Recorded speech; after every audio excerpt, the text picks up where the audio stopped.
In the great hall of the Galactic Assembly, where starlight filtered through crystalline walls and the whispers of 1,000 worlds wove a symphony of diplomacy, the arrival of humanity had been an anomaly.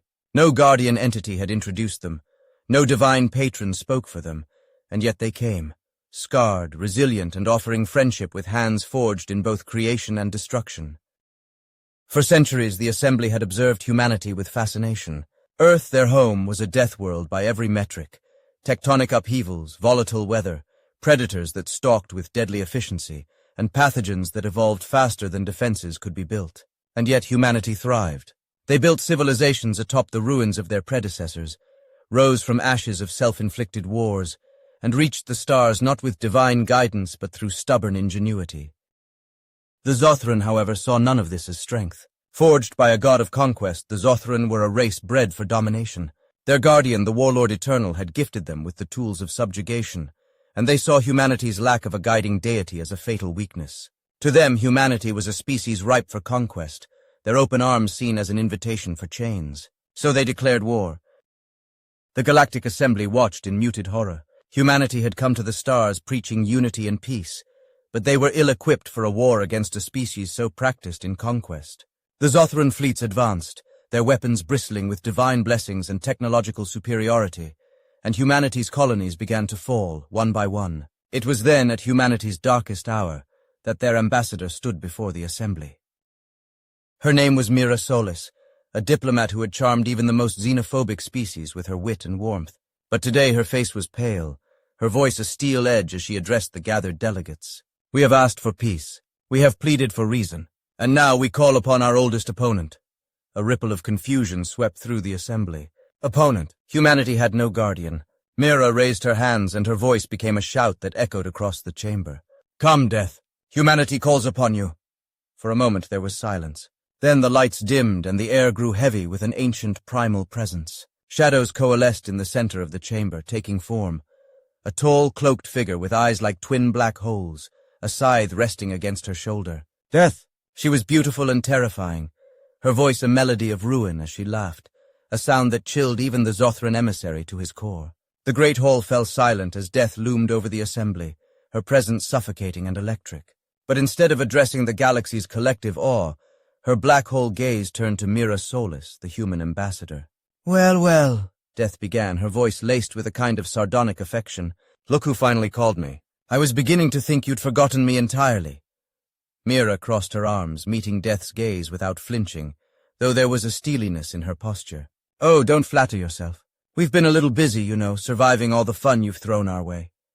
Fun! Death let out a delighted laugh that sent shivers through the Assembly. Oh, is that what you call it? Tell me, Mira, did you enjoy the Ice Ages? Those were my personal favorites. Watching your kind huddle in caves, fighting over scraps of meat. Truly a masterpiece. Mira arched an eyebrow. Oh, you mean the Ice Ages, where we learned to tame fire, develop tools, and paint the first images of our dreams on cave walls. The ones that forced us to cooperate and invent. Yes, thanks for that. Without those, we might never have discovered art or the scientific method. Death smirked, clearly amused. Fine, but what about the Black Death? That was one of my finest works. A little pestilence to weed out the weak and complacent. Mira leaned forward, her tone sharp. Ah, yes, the plague. You know, that's the one where we figured out quarantine, public health systems, and eventually germ theory.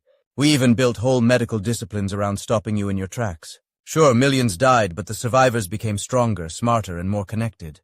You're really not very good at this, are you? The Assembly delegates exchanged uneasy glances. It was like watching a child tease a star about its brightness. Death rolled her eyes, though the smirk on her face remained. Oh, please, don't pretend you were doing so well. 2 world wars, nuclear weapons. You barely made it out of the last century alive. Mira's eyes narrowed and her voice softened to a dangerous edge. You mean the wars that spurred us to build international alliances, codify human rights, and map the stars? The ones that gave us the technologies we're using right now to address this Assembly. Face it, you've thrown your worst at us, and all you've done is make us stronger. Death tilted her head as if genuinely considering Mira's words. Then she chuckled, a low rumbling sound that seemed to echo from the void itself. Oh, Mira, you are delightful. Do you know how many species I've broken? Countless. How many gave up the moment they faced extinction? Almost all of them. But you— She pointed a bony finger at Mira.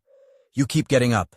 I hurl asteroids, unleash plagues, stir wars, and yet here you are, standing before me, daring to sass me in front of the galaxy. That's humanity for you, Mira said with a wry smile. Stubborn as hell and twice as resourceful. You may have been our opponent, Death, but you've also been our greatest teacher. Every time you tried to break us, we learned how to bend instead. Death leaned closer, her dark eyes gleaming with something like pride, or perhaps hunger. Teacher, you say? I like that. But let's not forget, my dear, that you've never truly beaten me. Every one of your kind will meet me eventually. No one escapes. Mira's smile didn't falter. True, but you've never beaten all of us at once, have you? And now, when someone else thinks they can finish what you started, you're the first to stand beside us. Death straightened, her cloak billowing as though caught in an invisible storm. Oh, make no mistake, Mira. I'm not doing this out of charity. I just can't resist a challenge. These Zothran think they can do what I couldn't in millennia. It's laughable. Mira shrugged. We're used to it. A lot of people underestimate us. They think peace is weakness. But you know better, don't you? You've seen us at our worst and our best. For a moment, Death seemed to soften, her voice carrying a rare note of fondness. Indeed I have, and as much as you frustrate me, I'll admit this. I wouldn't have it any other way. The Zothran emissary, who had been frozen in shock, finally found his voice, trembling as he spoke. This is madness. You claim to be their enemy, and yet you call them your children. Death turned to him, her grin sharpening into something terrifying. Madness? No, little Zothran. This is humanity. And if you truly believe you can destroy them, you're welcome to try. But know this, every weapon you use, every strategy you deploy will only make them stronger, because I've spent eons trying to kill them, and all I've done is prepare them for you. Mira's voice rang out, steady and confident. The Zothran wanted war. Now they have it, and as always, humanity will rise, adapt, and overcome, because Death is our oldest adversary and our oldest ally. Death laughed again, a sound like the tolling of 1,000 bells. Well said, Mira. Now let's see what your galaxy's newest challengers have to offer. I could use some entertainment. And with that, Death's shadow loomed over the assembly, a silent reminder that while she may have been humanity's greatest foe, she was also their greatest testament to survival. The Zothran had declared war on a species forged in fire and tempered by death itself. The galaxy held its breath, waiting to see what would happen next.